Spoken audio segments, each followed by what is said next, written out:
Today we cover a crime that left multiple people struck by gunfire in a matter of seconds. A situation that sent shockwaves through one of the roughest parts of Minneapolis and changed multiple lives forever. The chaos unfolded in seconds, but the impact didn't stop once the gunfire did. This is the mayhem at the Minneapolis market. Welcome to Crime Tales MN, where we cover the most shocking, mysterious, and jaw-dropping crimes out of Minnesota. Make sure you like, subscribe, and comment on this video, as we love hearing your thoughts on these cases. Now let's dive right into it. It was August 20th, 2023, in Minneapolis, Minnesota. On the south side of the city, near the corner of Franklin and Elliott, just a little ways from the intersection of Chicago and Franklin, it seemed like business as usual. People posted up outside, quick stops being made, conversations happening, cars pulling up and leaving. Just another day in the block. Then the 911 calls started pouring in. Records show multiple callers reporting a shooting, and some of those callers were calling after they had already been hit. There were conflicting accounts about how many shots were fired, some saying a few, others describing it like a barrage, but one thing was clear: this wasn't just a shooting. This was a mass shooting. The Minneapolis market sits in a neighborhood that has seen its share of violence, and even with that history, this moment stood out. Within minutes, police were on the scene, yellow tape surrounding the area as they began piecing together what had just happened. But the 911 calls didn't capture how fast this actually unfolded. This wasn't random. This wasn't panic. This was over almost as soon as it started. By the time people realized what was happening, multiple people had already been hit. And a startling detail is that ShotSpotter recorded at least 28 rounds being fired within just 1.5 seconds. In total, investigators later recovered 42 shell casings from the scene, clearly indicating the volume of gunfire involved. All in all, there were 9 total victims that were hit by the gunfire.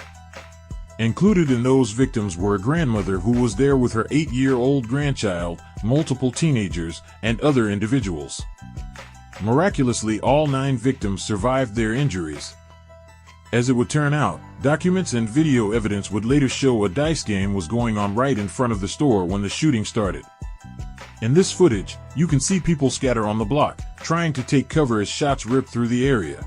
Shell casings were scattered across the intersection, concentrated in the exact area where the shooters had stepped out. The pattern told investigators this wasn't random movement. The shooters stepped out, took position, and opened fire directly into the crowd.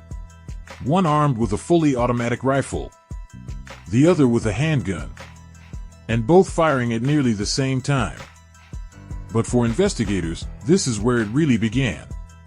Scenes like this don't just get processed, they get reconstructed, piece by piece, frame by frame. Surveillance cameras captured what witnesses couldn't. A gray 4-door sedan moving through the area before the shooting, missing a front license plate, showing damage along the driver's side, and mismatched window tint that made it stand out across multiple angles.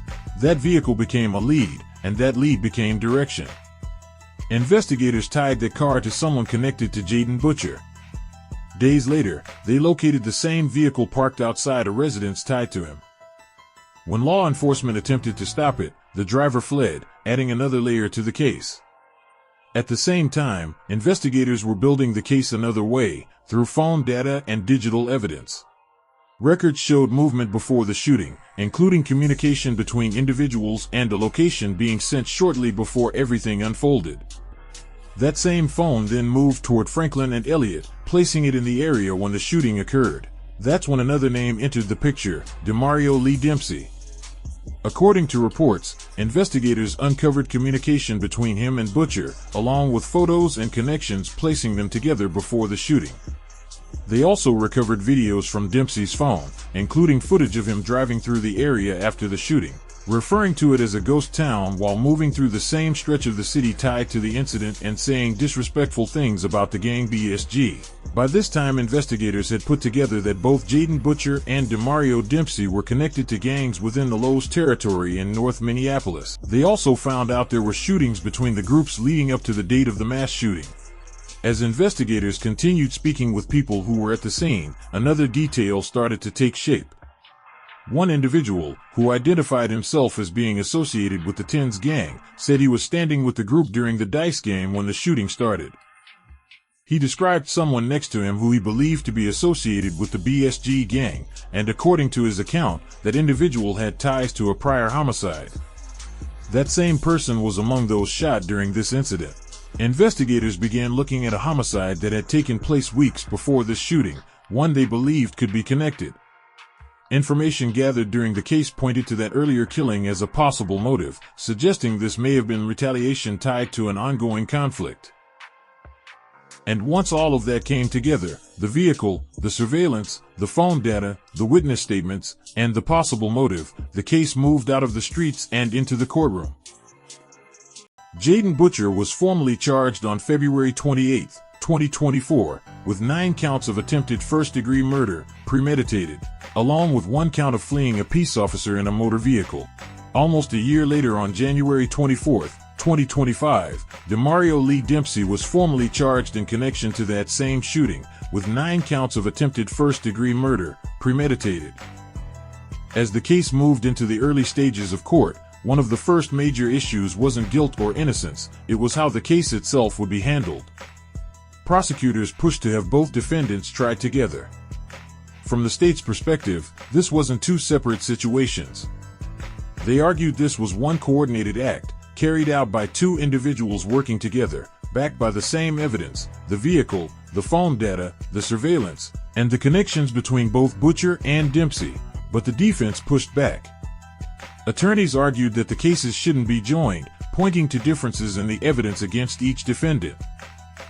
They argued that what tied Butcher to the shooting was more direct, while the case against Dempsey relied more heavily on communication, association, and digital evidence. That disagreement turned into an early legal battle, because joining the cases meant one jury would hear everything at once. Separating them meant each defendant would be judged on their own case, on their own evidence. And in a case like this, that difference mattered. As those early court battles played out, including the fight over whether both cases should be joined, the direction of the case started to shift.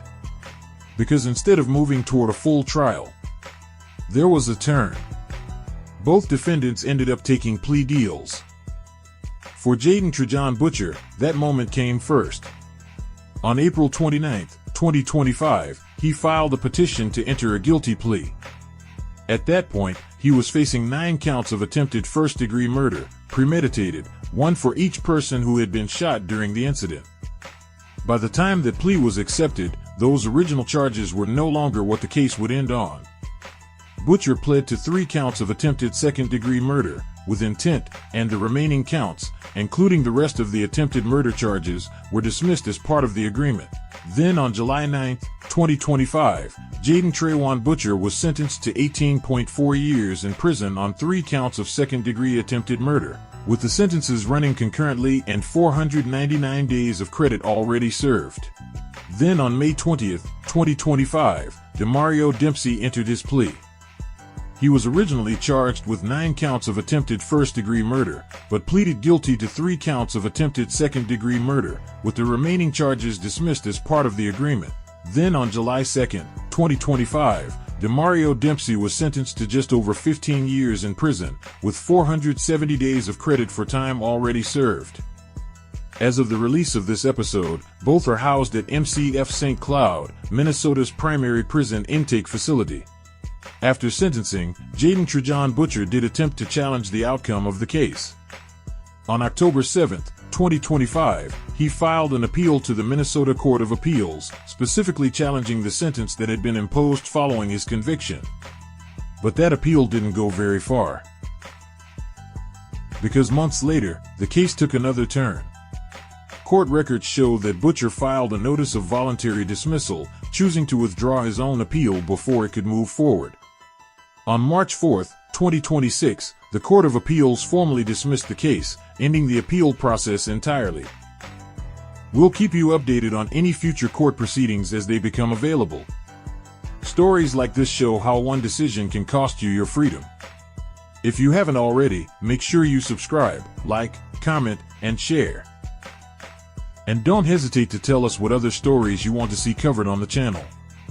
We pay close attention to that. Episode 10 is already on the way, and we've got a lot more coming.